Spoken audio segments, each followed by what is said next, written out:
istighfar Ustadz, sebelum yang lain bertanya, sedikit saya ingin bertanya Ustadz, kalau istighfar ini kan kita ada istighfar secara verbal, juga ada istighfar kita sholat istighfar gitu Ustadz.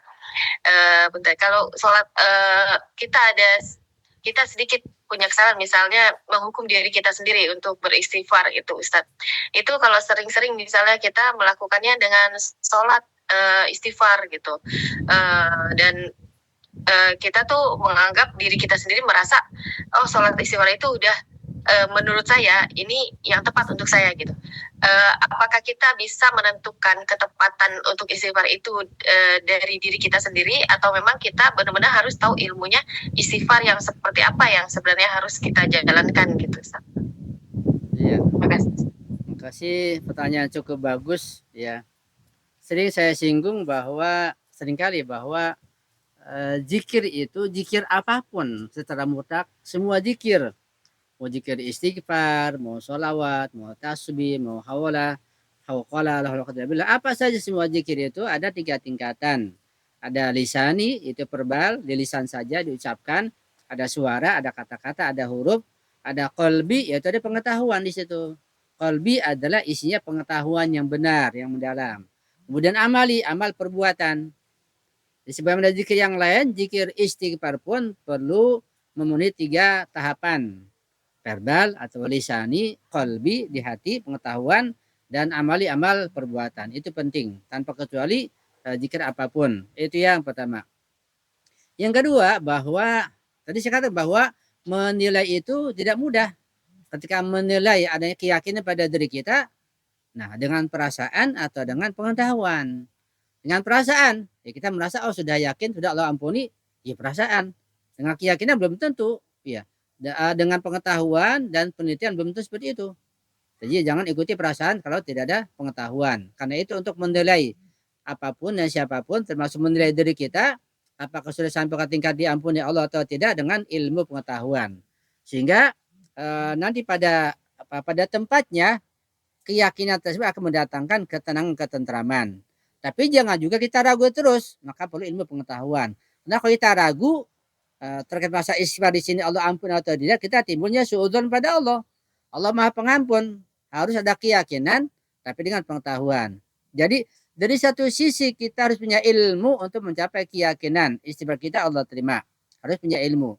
Di sisi lain kita nggak boleh juga tidak meyakini adanya ampunan Allah. Kita harus meyakini. Tapi juga jangan sampai nanti timbul suudzon kepada Allah, Allah tidak ampuni. Itu termasuk dosa yang lain, dosa yang besar yang lain. Ada doa tertentu yang dilakukan di tempat tertentu, misalnya istighfar di padang Arafah ketika musim haji, ya, karena ada padang Arafah sebelum ke Mina. Di situ ada doa-doa pengampunan yang Nabi katakan ketika orang keluar dari padang Arafah dan dia masih ragu Allah ampuni atau tidak dosanya, dia termasuk orang yang paling berdosa, begitu. Harus yakin, tapi juga keyakinan nggak mungkin bisa diperoleh tanpa pengetahuan, seperti itu. Kemudian bahwa istighfar itu atau mohon ampun pada Allah banyak jalannya, Dengan istighfar bisa, dengan sholat bisa, sholat tahajud, sholat malam, sholat taubat bisa juga, dengan mandi taubat juga bisa, dengan sedekah juga bisa, banyak jalannya. Tapi nanti dirinci dalam ilmu akhlak itu bahwa mohon ampun pada Allah itu ada jalan-jalannya, tergantung dosanya, ya. Dosanya pada Allah sejauh mana, dosa pada manusia sejauh mana, ada cara-caranya.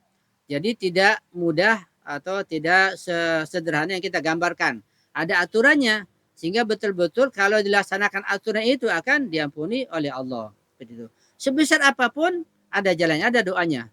Bahkan misalnya ada salah satu pengampunan dosa dengan sholat gufailah misalnya, itu luar biasa. Bahkan saya pernah dengar atau membaca sebuah kisah ketika Yazid, pelaku pembunuh atau anak pembunuhan Imam Hussein yang luar biasa, ya, kekejamannya, kejahatannya. Ketika Syahdajan berceramah, Imam saja ceramah sampai luluh hatinya Yazid itu. Sampai dia luluh, dia bertanya, wahai putra Rasulullah, apakah ada pintu taubat untukku? Ia aja bertanya gitu pada Imam Sajjad. Kata Imam Sajjad, ada pintu taubat terbuka untukmu, masih ada. Padahal pembunuh Imam Husain. Nah, si aja bertanya, apakah pintu taubat untukku? Kata Imam Sajjad, lakukan sholat gufailah. Begitu. Sampai Sayyidina Jadab menegur Imam Sajjad, kenapa engkau sampaikan ini? Pintu taubat ini. Kata Imam Sajjad, dia tidak akan melakukannya. Betul, sampai akhirnya dia jadi melakukannya. Kalau dia melakukan, ya akan dibuka pintu taubat untuknya. Seperti itu.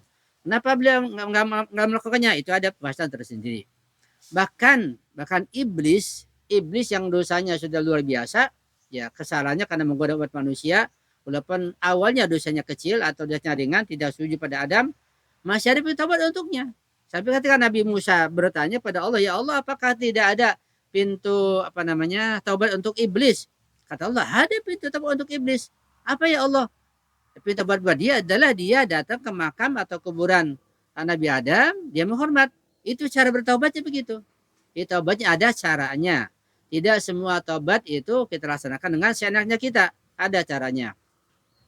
Datang Nabi Musa pada iblis. Wah iblis, tahuilah bahwa engkau telah berdosa luar biasa, tapi ada pintu taubat untukmu. Kata Nabi Musa pada iblis. Apa pintu taubat untukku? Kata Allah, kalau kamu bertobat, mudah caranya, datang ke kuburan Nabi Adam, di sana kau bertobat dan menghormati Adam. Apa kata iblis? Aku tidak mau. Cara mudah padahal tidak mau. Nah buat kita seperti itu juga. Kita banyak pintu taubat, ada kesalahan kita. Cuma yang pertama, kesalahan kita itu apa? Kemudian bagaimana caranya? Ya perlu ilmu, perlu bimbingan. Ya, ada caranya. Misalnya orang yang tidak bayar zakat atau bayar zakatnya salah. Ya tobat pada Allah, istighfar. Cukup, nggak cukup. Bayar zakat lagi, kode zakat.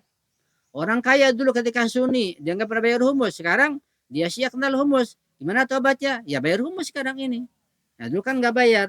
Dulu ketika sunni dulu nggak pernah sholat. Ya, ditinggalkan sholatnya. Bukan sholat pisah lah, bukan. Nggak sholat. Sekarang syiah. Gimana? Ya tobat ya. Kodo sholatnya. Itu jalan tobat seperti itu. Ya, yang merampok bagaimana? Bagaimana? Semua ada jalannya, ada cara dengan ilmu pengetahuan. Nah, kita ketika kita bertobat dengan cara apa nih? Kita perlu bimbingan guru. Nah, tapi di antara wasiat para ulama itu, ya, juga wasiat saya juga yang saya lakukan, insya Allah, setiap selesai sholat maghrib, jangan tinggalkan sholat gufailah. Sholat gufailah bacanya khusus, ayatnya khusus, doanya, doa kunutnya juga khusus. Itu perlu dilaksanakan dan harus dilaksanakan sampai akhir ayat insya Allah. Itu mungkin jawaban yang bisa saya berikan. Ya. Ya, Masya Allah, terima kasih banyak Ustadz. Mohon bimbingannya terus Ustadz. Nanti insya Allah bisa bisa tanya-tanya langsung Ustadz ya, jadi untuk beberapa istighfar tersebut. Ya silakan kalau ada yang mau bertanya. Ibu Haria bertanya? Ya Bu Ira. Ya silakan Mbak Haria. Mau nanya Ustadz. Iya Bu. Menyambung pertanyaan Ibu Ira tadi, taubat itu kan yang Ustadz jelaskan juga itu katanya bertingkat-tingkat gitu ya Ustadz ya. Iya Bu. Istighfar itu bertingkat-tingkat. Nah, bagi kita yang banyak dosa, yang awam ini itu, ketika kita beristighfar, kita maksudnya harus mengetahui dulu dosa-dosa kita yang banyak yang kita lakukan gitu ya Ustaz ya. Iya. Baru kita beristighfar, dan tadi jawaban Ustaz itu harus dibarengi dengan perbuatan kita itu tidak misalnya mengulangi lagi dosa itu gitu. Tapi kan banyak sekali yang kayaknya nggak habis-habis kita beristighfar gitu Ustaz. Nah mengenai sholat ufailah itu kan habis maghrib ya Ustaz ya, dilaksanakan. Iya. Ya. Itunya juga khusus, ayatnya khusus, nanti ya dengan khusus gitu. Nah maksud saya, pertanyaan saya, di mana maksudnya istighfar itu kalau sudah tingkat yang pertama gitu, kalau tingkat 1 misalnya dosa kita, kalau kita sudah beristighfar, sudah mengetahui dulu dosa kita, terus kita melaksanakan apa yang sudah kita tinggalkan itu gitu ya, yang kita lupakan meningkat, nanti istighfar kedua mungkin yang berikutnya gitu ya Ustaz ya. Iya. Itu ya maksudnya Ustaz ya. Iya Bu.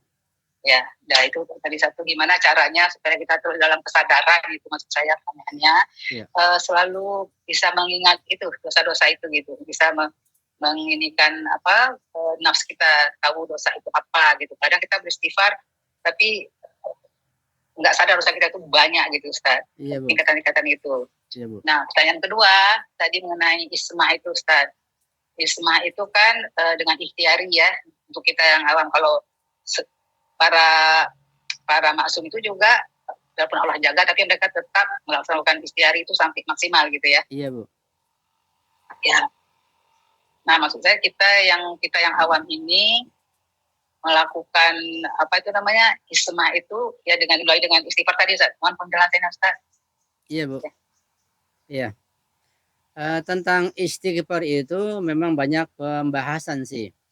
Di antara bimbingan yang mungkin pernah kita baca atau kita dengar bahwa ketika kita istighfar itu di samping kita memahami maknanya, artinya, dan di sini kita berjanji kepada Allah, mohon ampun pada Allah dengan sepenuhnya, doa kepada Allah dengan tadarru, ya, dengan merunduk, dengan adabnya, itu kita lakukan. Jadi istighfar itu pertama kita paham artinya, itu kita mohon ampun kepada Allah, itu artinya. Dan kita lakukan dengan adab. Gimana adabnya? Ya adabnya kita misalnya punya wudhu, jangan sampai pada kondisi kotor, apalagi keadaan junub, pada kondisi bersih. Kemudian apalagi menghadap ke arah kiblat. Kemudian apalagi duduk bersimpuh, tawajuh atau khusyuk pada Allah. Itu adab beristighfar. Dan juga bimbingan ulama itu ketika kita baca istighfar betul-betul mohon kepada Allah. Nah, di sini yang juga barangkali agak berat, Allah yang mana begitu. Kalau tanpa ma'rifatullah, tanpa mengenal Allah, Allah yang mana yang dituju? Apakah Allah yang dipahami oleh orang Wahabi, orang-orang Sunni, ada orang Ahlul Bait yang mana, dalil yang mana? Ini perlu. Itu sudah bagian istighfar. Kan di istighfar ada Allah, astagfirullah. Aku mohon kepada Allah. Nah kalau Allahnya nggak dikenal, yang nggak pernah belajar, bagaimana? Allah yang mana yang dituju? Jadi perlu sih adanya ma'rifatullah. Itu ada maknawiyahnya di situ. Iya. Itu ada maknawiyahnya. Itu yang paling penting, itu yang mendasar. Adanya ma'rifatullah. Ada belahiranya tadi itu, kayak kita menghadap kiblat, berwudu, pakaian bersih, tempat yang bersih. Bahkan di antara belahiranya itu, ketika kita baca istighfar, kita ingat dosa kita. Semampu kita ingat-ingat. Bahkan sejak kita masih kecil, dosa apapun, kesalahan apapun kita ingat-ingat. Ya, apa sih kita ingat? Kita istighfar, mohon ampun dari Allah sambil merunduk, sambil kita ingat dosa tersebut, dosa itu. Tuh kita hitung-hitung, kita ingat-ingat. Seperti itu. Jadi paling enggak satu istighfar, satu dosa yang kita ingat. Jadi istighfarnya sama, astagfirullahaladzim. Lafadznya sama, hurufnya sama. Tapi kandungannya dan gambar di benak kita tentang dosa itu beda-beda. Seperti itu. Istighfarnya sama. Seperti adab makan lah. Menurut Syekh Bejat, adab makan itu ketika makanan 5-6 macam, maka bismillahnya itu juga 5-6 macam. Bismillah pertama untuk nasi. Bismillah kedua untuk ikan. Bismillah ketiga untuk misalnya kerupuk. Bismillah kita untuk apalah. Bismillah banyak. Itu adabnya begitu. Enggak cukup satu kali. Itu adabnya. Istighfar begitu juga. Istighfar untuk dosa yang mana nih? Oh dosa ketika usia sekian waktu itu. Istighfar kedua untuk dosa itu. Istighfar ketiga untuk dosa yang lainnya. Istighfar berikutnya untuk siapa? Untuk orang tua, untuk ayah, untuk ibu. Terus begitu, itu akan meningkat. Itu adab lahiriahnya. Adab ma'nawiyahnya, adab kalbunya adalah dengan pemahaman, kemudian dengan ma'rifatullah, adab lahiriahnya dengan itu. Bahkan juga ada adab lahiriah yang lain dengan merunduk. Kayak kalau mungkin bagi orang yang pernah lihat Syekh Bejat, seorang ulama yang besar, yang saya sering melihat beliau, ketika istighfar itu duduknya bersila sambil merunduk betul. Nunduk betul-betul nunduk begitu. Khusyuk. Ketika dia beli ziarah ke Sayyidah Fatimah Ma'sum, apa ziarahnya? Dia ke Sayyidah Fatimah Ma'sum merunduk betul-betul. Orang tersimpu, nunduk, orang lunglai, lesu, itu adab lahiriah dari sisi badan. Dari sisi badannya merunduk betul. Itu pun adab. Nanti malam bisa coba di tengah malam atau mau tidur, ambil wudu, duduk menghadap kiblat, ya badan tundukkan, betul-betul merunduk gitu. Jadi merunduk, betul-betul merunduk sampai megang tasbih, istighfar, hingga dosa-dosa masa lampau akan terasa ini faedahnya. Itu tentang istighfar dan adab-adabnya ya. Ya. Kemudian tadi yang kedua apa Bu? Saya lupa. Isma Ustaz, itu maksum Ustaz. Ya betul bahwa isma itu maksuman tidak menafikan ikhtiar. Jadi para maksum juga seperti kita ini punya ikhtiar, punya kemauan. Dan dengan kemauan kita bisa terjaga dari kesalahan dan dosa. Itu keyakinan kita harus kita pegang. Sebab kalau kita salah mengatakan isma itu hanya ikut-ikutan, ya kita pun nggak beda dengan orang yang berakhir yang lain. Hanya mereknya saja Ahlul Bait. Sering saya katakan bahwa kita ini betul mereknya Ahlul Bait, berwilayah. Kalau kita belajar dari YouTube, belajar dari ceramah-ceramah, itu sama sekali nggak cukup. Kajian begini yang mendalam, memang yang berat, ya perlu diulang-ulang, ini yang mendalam. Sehingga memperbaiki batin kita.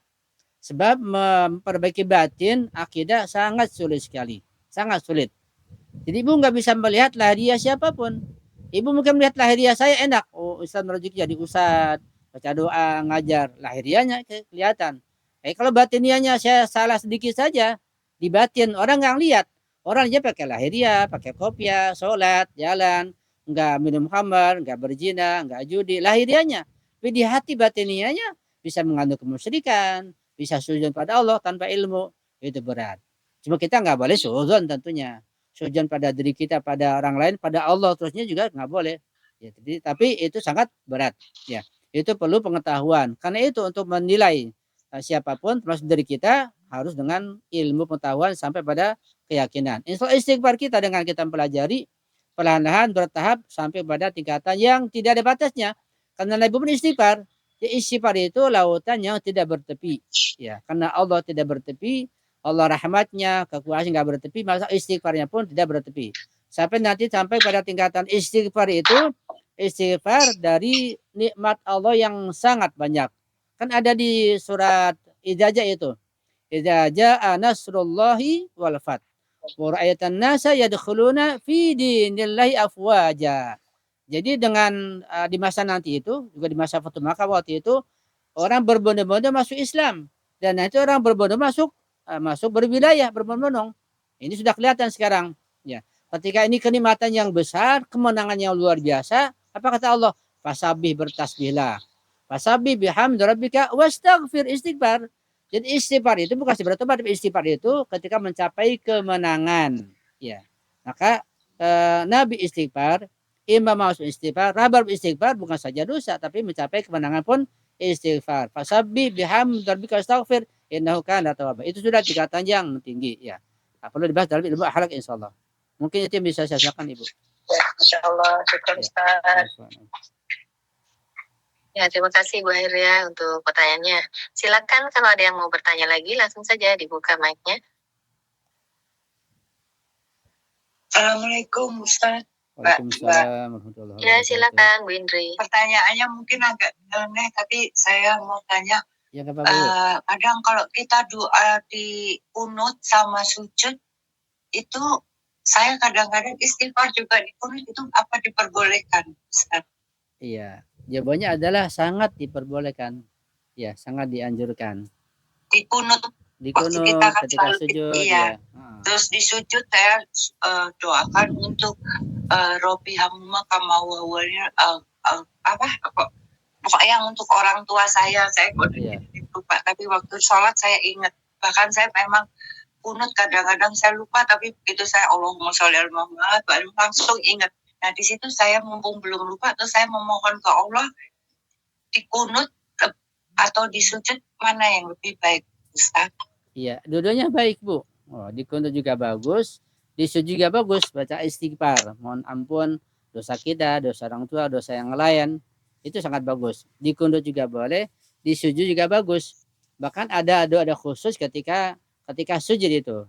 Dan ada juga riwayat para ulama mengajarkan doa-doa ketika sujud terakhir khususnya sebelum salam. Ya. Ada doa yang perlu kita hafal barangkali 1-2 ketika sujud terakhir. Kita hafal lafadznya, kita baca, kita pahami maknanya juga insya Allah, yang kita laksanakan tiap kali kita melaksanakan sujud terakhir sebelum salam. Ada doa-doa tertentu yang sangat bagus untuk ampunan dosa, untuk rezeki, untuk akhirat dan macam-macam. Insya Allah kita akan pelajari perlahan-lahan insya Allah. Jadi boleh Bu, boleh ketika kunut, boleh ketika sujud juga tidak apa-apa. Ya. Apakah kalau saya di kunut saya baca syahadat Fatimah Allahumma sholli ala Fatimah wa abiha, itu boleh juga di kunut boleh, sebelum boleh saya memohon ke Allah dengan bertawasul dan berwilayah, saya mendekatkan diri kepada Amirul, tetap berwilayah dan berpegang teguh kepada Amirul Mukminin ini, saya mohon bantuannya ya ilahi, mohon diampuni dosa, gitu aja boleh? Boleh Bu. Iya, sangat dianjurkan juga, nggak apa-apa. Boleh. Karena saya kan nggak bisa Arabnya, takut salah jadi ngomongnya bahasa Indonesia. Iya, nggak apa-apa Bu, sambil baca sholawat, sambil di hati Iya, berdoa, nggak apa-apa boleh. Atau sambil istighfar di hati berdoa, boleh. iya sebelumnya itu sebelum saya minta macam-macam, saya nggak minta untuk diri saya Iya. kebanyakan untuk mendoakan semua. Iya. Kalau untuk diri saya kan nanti Allah yang atur.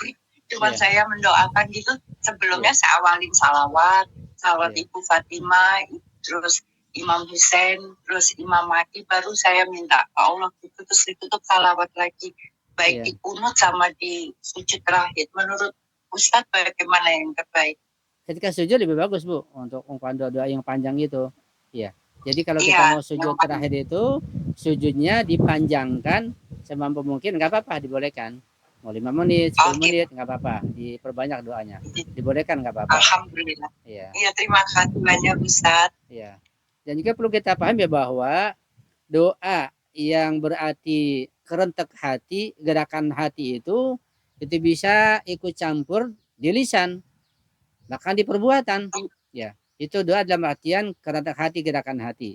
Misalnya lisan kita mengucapkan istighfar, astagfirullahaladzim, tapi hati kita berdoa, doa mohon ampun untuk kita, orang tua, untuk yang lain, atau untuk minta rezeki. Kita istighfar di hati kita, minta rezeki, boleh. Itu ungkapan di hati. Lisannya seperti itu istighfar, tapi hati minta doa, berbagai macam doa. Atau lisannya bisa baca salawat, hatinya berdoa, mohon ilmu, mohon rezeki, mohon ampunan, bisa juga. Jadi hati kita ini bisa campur tangan apa yang dikerjakan oleh lisan. Bahkan hati kita bisa campur tangan ketika kita ngapain aja. Kita belajar nih. Kita belajar, mata kita melihat pelajaran, lihat materi, otak kita memikirkan. Tapi hati kita bisa terlintas doa, dan itulah doa yang lebih bagus. Bahkan ada riwayat bahwa ketika seorang belajar itu doanya mustajab.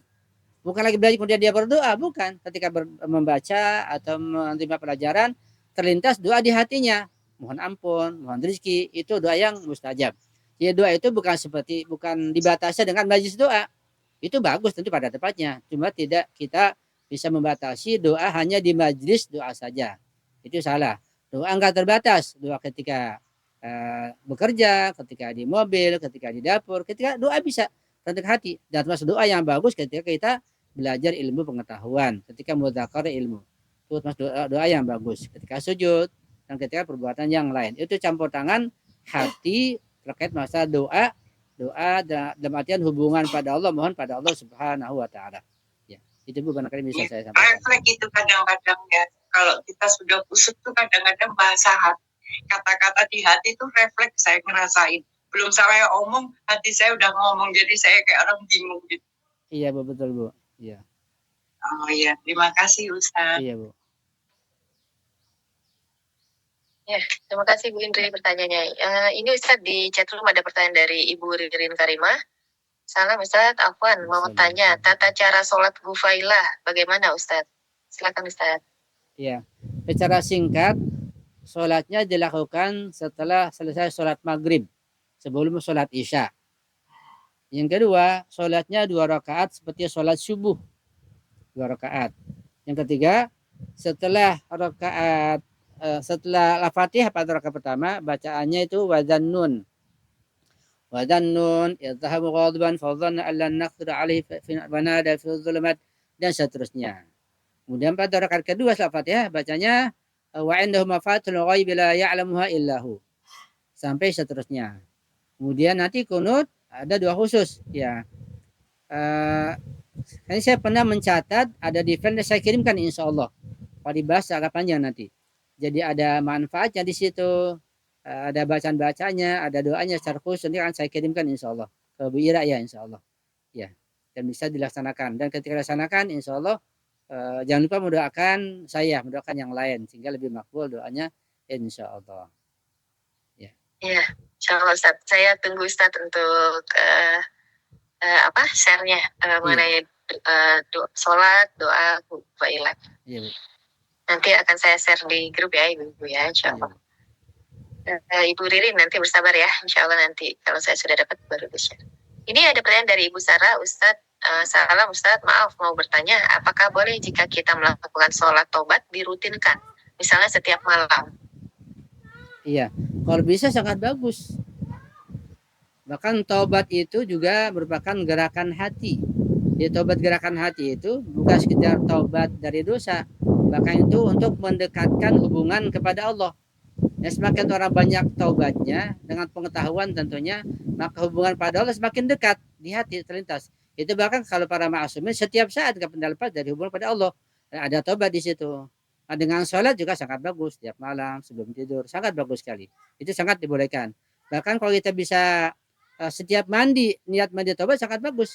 Jadi mandi kita nggak sia-sia. Setiap kita mandi membasahkan kepala, kita seperti mandi junub.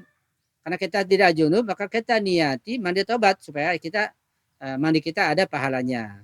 Niat mandi tobat, kepala, leher, bagian badan, belakang dan belakang kiri.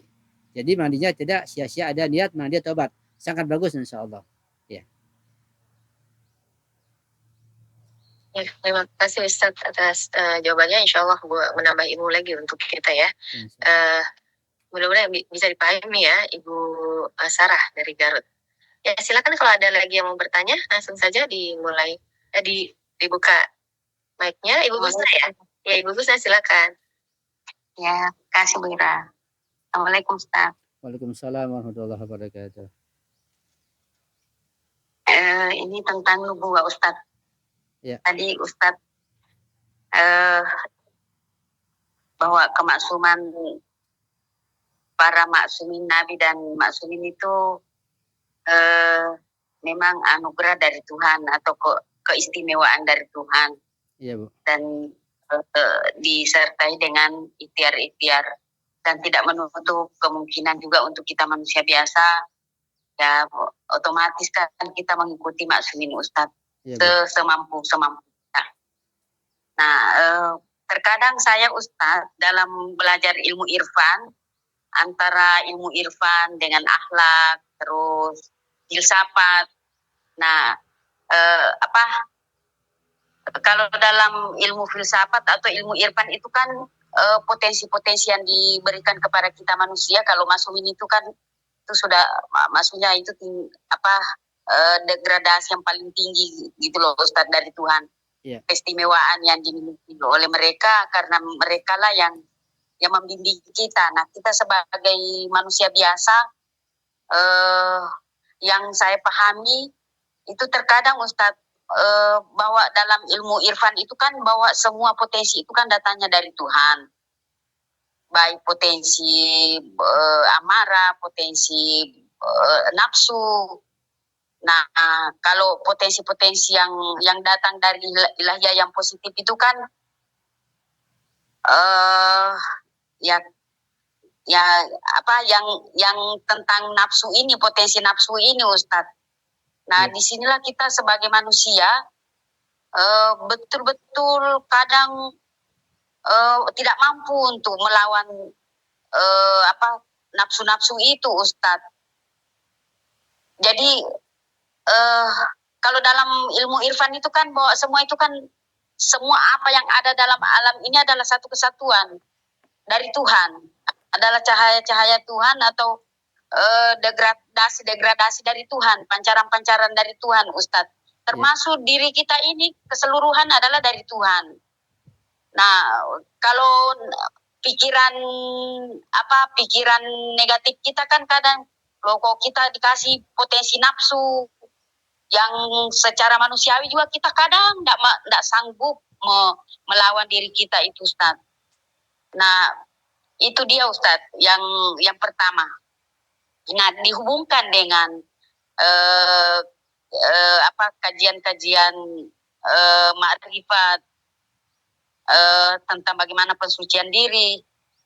Nah, kita mengikuti lagi apa yang dianjurkan oleh maksumin. Dalam doa-doa itu takib-takib yang diajarkan oleh maksumin memang kebanyakan itu adalah pengakuan tentang kelemahan diri kita.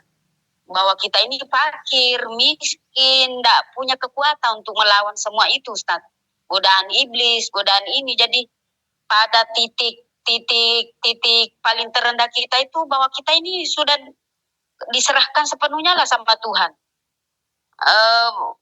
Bahwa untuk sholat pun kalau tidak dibantu sama Tuhan Ustaz, Ya kadang sholat kita amburadul, kesana kemari pikirannya. Jadi ya pada titik terendah itulah bahwa semua kita serahkan kesalahan yang kita lakukan dalam sholat dan diajarkan dalam taktib sholat duhur kalau tidak salah bahwa terimalah sholat kami apa adanya gitu loh Ustadz. Jadi pada titik terendah ya kita determinis Ustadz, artinya Jabariyah sudah tidak punya kekuatan. Karena kita sadari kelemahan kita, kita berusaha semaksimal mungkin, tapi kadang juga kita keseleo, kumpul dengan teman, orang begibah, nggak bisa dihindari gitu. Jadi ya itu dia Ustadz, bahwa kita ini kan menyerahkan sepenuhnya sama Tuhan, diri kita ini. Seperti itu, bahwa kita ini tidak sanggup melawan diri sendiri. Kalau bukan kekuatan dari Tuhan ya, kita tidak bisa ngapa-ngapain. Ya. Ya makasih Ustaz. Assalamualaikum. Assalamualaikum warahmatullahi wabarakatuh. Iya, ini sudah cukup dalam ya, pertanyaan dan komentar yang luar biasa karena sudah mengikutsertakan kajian-kajian irfan dan filsafat yang tentu tidak mudah buat saya, buat kita untuk memahaminya.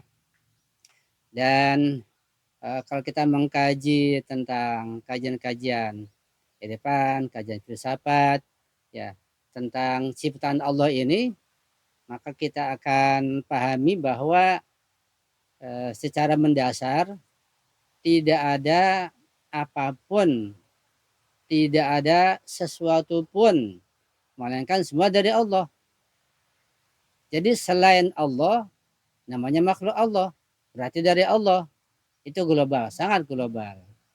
Sehingga ketika dikatakan tidak ada sesuatu pun melainkan dari Allah, maka segala apapun yang disebut sesuatu ya dari Allah. Berarti kalau begitu hawa nafsu atau syahwat yang tadi bukan dengan sangat berat dari Allah juga, ya dari Allah. Berarti kalau begitu neraka juga Allah menciptakan, dan neraka Allah ciptakan dari Allah juga.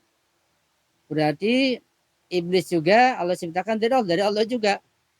Kejahatan dari Allah juga. Ya, surga dari Allah, neraka dari Allah, syahwat hawa nafsu juga dari Allah, dan semua dari Allah. Itu kajian secara global begitu. Tidak ada sesuatu pun yang datang dari selain Allah. Kalau ada berarti musyrik namanya. Berarti di sini kita yakini bahwa tidak ada suatu apapun melainkan semua bersumber dari Allah Subhanahu wa taala. Itu global masih. Ketika masih global bisa disalahpahami dan ini yang berbahaya ya. Kemudian berikutnya bahwa hal-hal yang lahiriah dari Allah. Apa yang lahiriah? Ya fisik kita.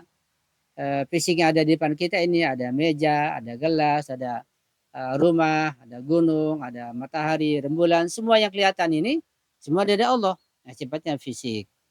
Enggak dari Allah, semua dari Allah. Yang enggak kelihatan pun dari Allah juga. Seperti tenaga kita, yaitu power kita, atau kekuatan ruh kita, kekuatan syahwat tadi itu, kekuatan berpikir, kekuatan hayal, kekuatan emosional, dari Allah juga semuanya. Dan hal sifatnya ruhani dari Allah. Ruhnya kita, ruhnya tumbuhan, ruhnya malaikat, ruhnya jin, ruhnya semua makhluk dari Allah, nggak kelihatan. Semua dari Allah. Dan segala sesuatu yang memiliki kekuatan dari mana? Dari selain Allah. Ya nggak mungkin. Semua kekuatan dari Allah. Api punya kekuatan membakar. Allah yang meletakkan kekuatan itu. Air punya kekuatan menyiram, mendinginkan, menghilangkan haus. Allah yang meletakkan kekuatan itu. Angin punya kekuatan meniup. Allah yang meletakkan kekuatan itu. Begitu. Kita punya kekuatan bicara, kekuatan barang, kekuatan berjalan, kekuatan mengambil, kekuatan dari Allah juga. Ya hal yang kelihatan Allah yang ciptakan dari Allah. Yang enggak kelihatan pun semua kekuatan yang kita miliki, kekuatan syahwat, kekuatan ghadab, emosional, kekuatan hayal, kekuatan berpikir dari Allah juga. Sampai surga neraka semua dari Allah. Nah, padahalnya juga irodah kita punya irodah. Kita nggak mungkin menciptakan irodah kemauan pada diri kita. Ya kita nggak punya. Irodah kita dari Allah, modal dari Allah, irodah dari Allah, ikhtiar dari Allah, semua dari Allah. Seperti itu. Nah, apakah semua dari Allah berarti Jabariyah? Enggak. Apa makna Jabariyah dulu? Jadi lebih mendalam lagi. Ya, makna Jabariyah itu tidak menafikan bahwa semuanya dari Allah dan tidak berarti bahwa ketika semua dari Allah berarti Jabariyah. Enggak. Jabariyah punya makna tersendiri. Jabariyah itu terbatas terkait masalah perbuatan manusia. Ya.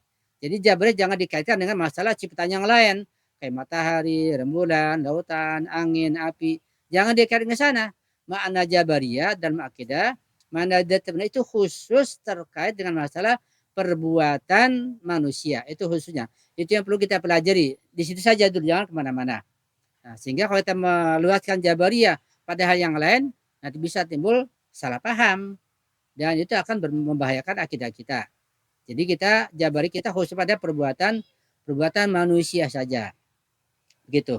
Kemudian berikutnya, ya, ketika kita melihat bahwa Allah itu tidak terbatas apanya Allah itu? Ya rahmatnya, kemudian apalagi ya ciptaannya, apalagi kekuatannya, pengetahuannya, rahmatnya, keadilannya, nikmatnya, semua Allah itu nggak terbatas. Ketika Allah nggak terbatas semuanya itu, kesempurnaannya, rahmatnya, nikmatnya, maka berarti selalu terbatas. Dan kita yang terbatas, ya kita sangat terbatas. Akal kita sangat-sangat terbatas. Ketika akal kita sangat terbatas, ya kita jangan mengkaji pengetahuan yang kita belum kelasnya. Jadi jangan sampai kita di kelas 1 SD. Kita tahu, kita sedang kelas 1 SD. Ya jangan belajar ilmu kelas 1 SMA, tidak akan mampu, harus tahu diri. Seperti itu. Kita di Ahlul Bait masih kelas TK, jangan mengkaji pengetahuan yang kelas tinggi, akan berbahaya. Kita harus tahu diri. Karena akal kita terbatas, kita pun harus menempati tempat yang sesuai dengan batasan kita itu. Itu yang paling penting untuk kita. Sehingga kita nggak lompat-lompat. Sehingga kita nanti tidak salah paham, tidak suudzon dan tidak melakukan hal yang nanti merusak akidah kita sendiri. Kita sangat terbatas. Ketika kita sangat terbatas, nah kita semua dari Allah, ikhtiar kita, iroda kita, tenaga kita semua dari Allah. Itu hadiah besar dari Allah. Jadi sesuatu yang dari Allah itu bukan berarti dalam arti yang kita diberikan dengan terpaksa dari Allah. Enggak, itu artinya anugerah dan kenikmatan dari Allah yang sangat besar. Jadi Allah hadiahkan pada kita nikmat yang sangat besar sebagai modal buat kita berupa apa? Berupa irodah, kemauan, tenaga, itu modal. Karena itu nikmat, ini modal, maka kita harus gunakan. Ya, tapi terbatas tentunya. Kita yakini karena kita terbatas. Allah enggak terbatas. Nah, tinggal kita bagaimana mengelola modal dari Allah itu. Itu yang perlu kita sadari. Jadi kalau kita dikasih modal oleh orang, oleh presiden dikasih modal, kita kan dikasih modal masing-masing 1 miliar per orang. Modal untuk usaha, apakah bukan nikmat? Ini nikmat besar dari presiden. Kita dikasih modal 1 miliar, dikasih lahan di daerah transmigrasi, dikasih fasilitas. Ini modal luar biasa. Jelas, ini kenikmatan. Nah, kita syukuri, nah kita jalankan. Nah, kita dikasih modal oleh Allah bukan uang 1 miliar, nggak terbatas. Berupa iroda, kemauan, kehendak. Dikasih modal lain apa? Kemampuan berpikir, kemampuan syahwat, ada hawa nafsu di situ, kemampuan apalagi emosional, marah, kemampuan hayal, itu semua modal. Tinggal kita bagaimana menjalankannya. Nah, ketika kita dikasih modal, kita tinggal belajar bagaimana cara menjalankannya. Tapi harus kita ingat kita ini terbatas. Kita harus ada di kelasnya masing-masing, jangan lompat-lompat. Nah, sehingga kita nanti menjalankan modal dari Allah itu sesuai dengan bimbingan Allah juga. Cuma lewat Nabi, lewat Rasul, lewat Imam Ma'sum, lewat ulama, lewat si pembimbing. Sehingga kita tetap berjalan pada jalannya, tidak kesasar. Kita dibimbing seperti itu. Sehingga pada tahapan tertentu, karena kita yang terbatas, ya kita merasa rendah, merasa hina, merasa kurang. Nah, ketika kita merasa seperti itu, nah dilihat, itu perasaan dengan pengetahuan, dengan ma'rifatullah, atau perasaan hanya perasaan saja. Ketika perasaannya perasaan saja, maka bisa kembali kepada Jabariyah tadi. Determinasi tadi, bisa berbahaya perasaan itu. Kalau perasaan itu sebagai keyakinan dari pengetahuan kita, kita belajar, kita mempelajari, timbul perasaan kita ini rendah, kita ini hina di hadapan Allah, kita ini nggak punya apa-apa, kita semua dari Allah. Dengan pengetahuan itu derajat, itu makam yang tinggi. Termasuk makam yang tinggi adalah makam nggak punya apa-apa, sehingga nanti makam itu pada tataran amal perbuatan kita nggak punya apa-apa, ya kosong. Jadi kita punya uang triliunan juga kita nggak punya apa-apa, kita nggak merasa apa. Jika kita jalankan untuk sedekah, untuk humus, untuk zakat, untuk fakir miskin, kita nggak punya apa, kita jalankan saja semuanya. Begitu. Kita punya mobil mewah, ya kita sampai ke tingkat itu, perasaan dengan keyakinan dan pengetahuan itu, kita nggak punya apa-apa. Ya mobil mewah, mau nanti kena banjir, mau dicuri, mau dijarah, mau apa saja, punya gedung, kita punya badan, mau sakit, mau ditembak, mau kita nggak punya apa-apa. Itu sudah keyakinan tentang kelemahan, ya itu sudah mencapai makam, tapi dengan pengetahuan, bukan dengan perasaan kosong yang timbulnya jabariyah. Itu kan jabariyah semua dari Allah, nggak seperti itu. Itu tentu perlu penelitian, perlu pengkajian yang lebih dalam lagi sampai ke tingkat itu. Nah, ketika ibu sudah sampai ke tingkat itu, merasa nggak punya kemampuan, itu sangat bagus, luar biasa. Sehingga nantinya selalu tetap bersama Allah, selalu tetap mengandalkan kepada Allah. Ketika sholat mau bangun kan ada ucapan bihaulillahi aku wa aqud. Ya Allah, dengan kekuatanmu aku mau berdiri dan juga duduk. Artinya bahwa di saat sholat kita juga kemampuan dari Allah, kita bisa sholat.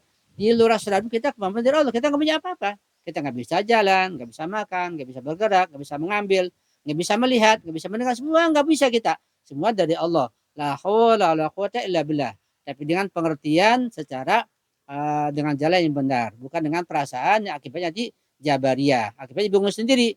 Nah, ketika sampai pada keyakinan seperti itu dengan pengetahuan yang benar, akan timbul nanti ketentraman, keyakinan. Kita punya apapun, ya mau punya misalnya lahan pertanian 1.000.000 hektar, mau punya rumah gedung, mau punya hotel, punya mobil mewah, punya uang triliunan, punya apapun, ya kan ada ketenangan dan digunakan pada jalannya, pada amaliyahnya. Jadi pan amali maksudnya, zakat yang ngerti, humus yang ngerti, sedekah pada tempatnya, dan semua benar.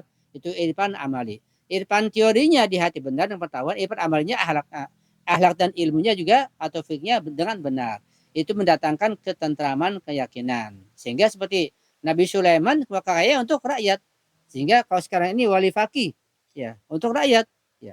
Atau yang baru kita dengar Ayatullah Syed Sistani, ada orang kaya datang akan dibangunkan rumah semewah-mewahnya, dia tidak mau. Dia rumahnya masih ngontrak.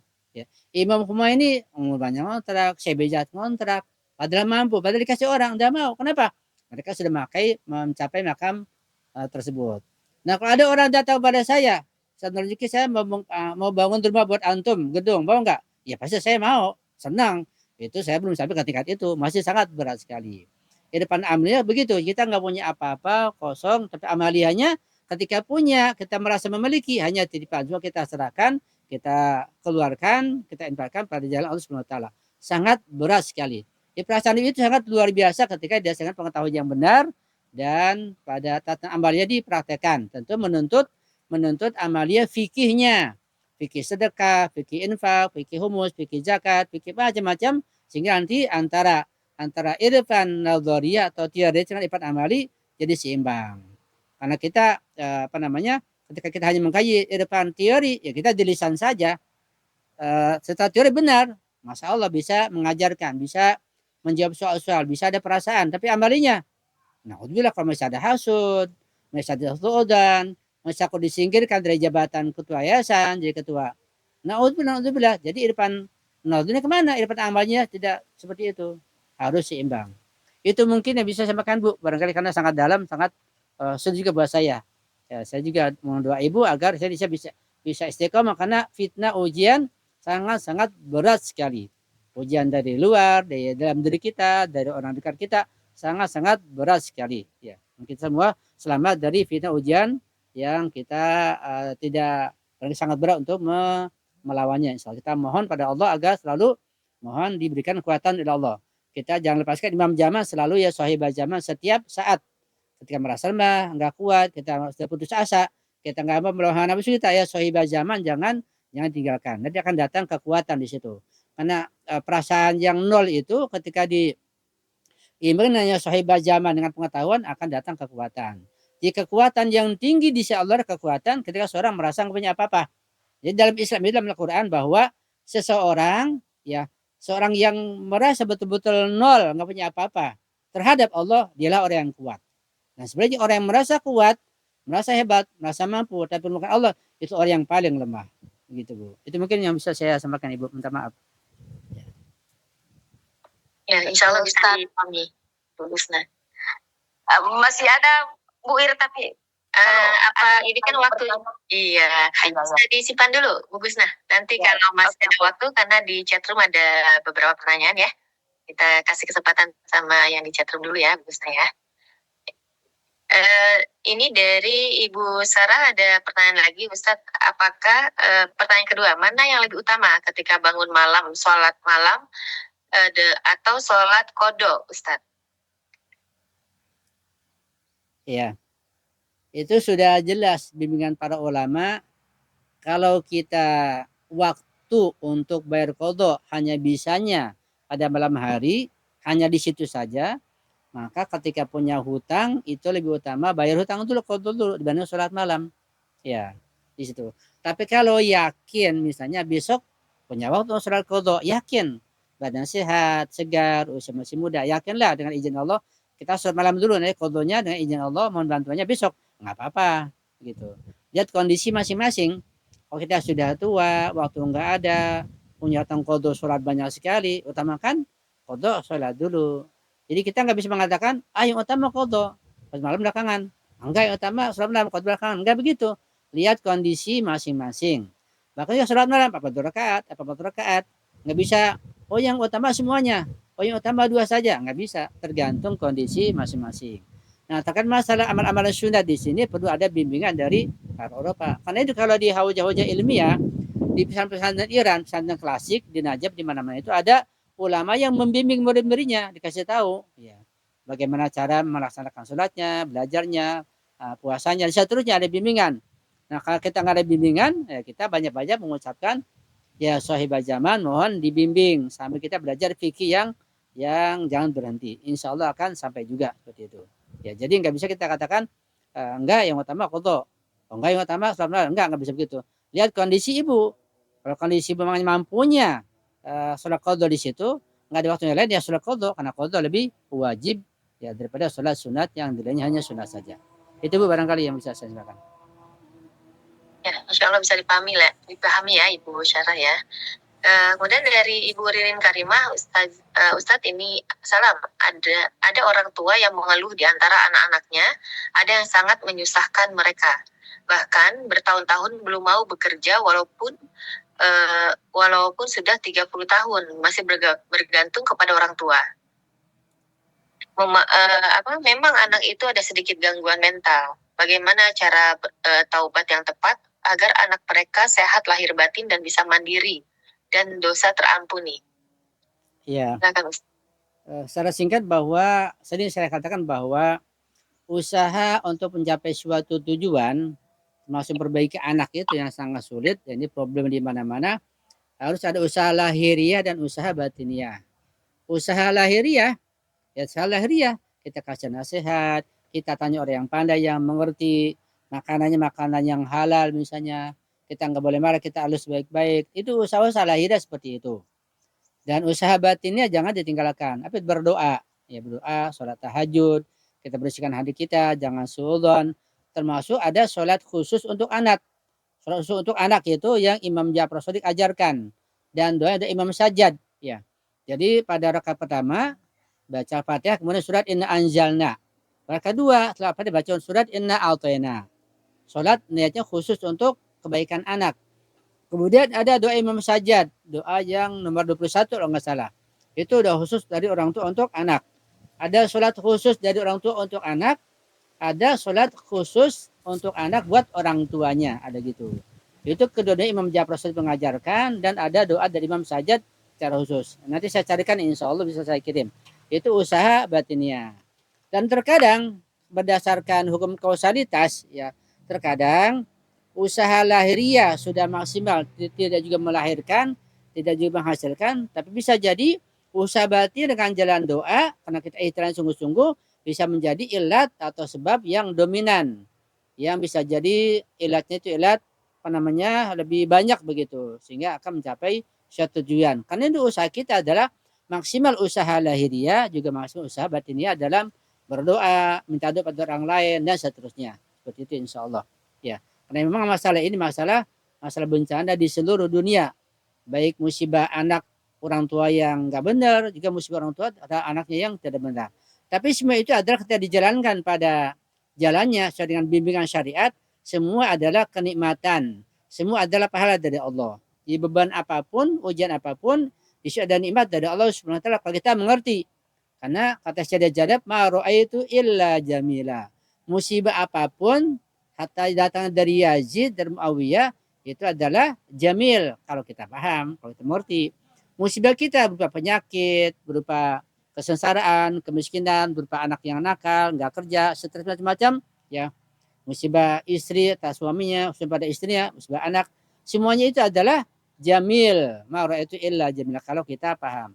Kita perlu ilmu untuk memahami itu sehingga semuanya adalah keindahan yang kita menjalankannya sesuai dengan bimbingan syariat dan semua membuahkan pahala nanti di sisi Allah Subhanahu wa taala. Karena beban-beban itu, beban apapun ya, mengurus anak, mengurus siapa saja yang menjadi beban buat kita, anak yang sakit, anak yang enggak kerja, semua itu beban yang berat.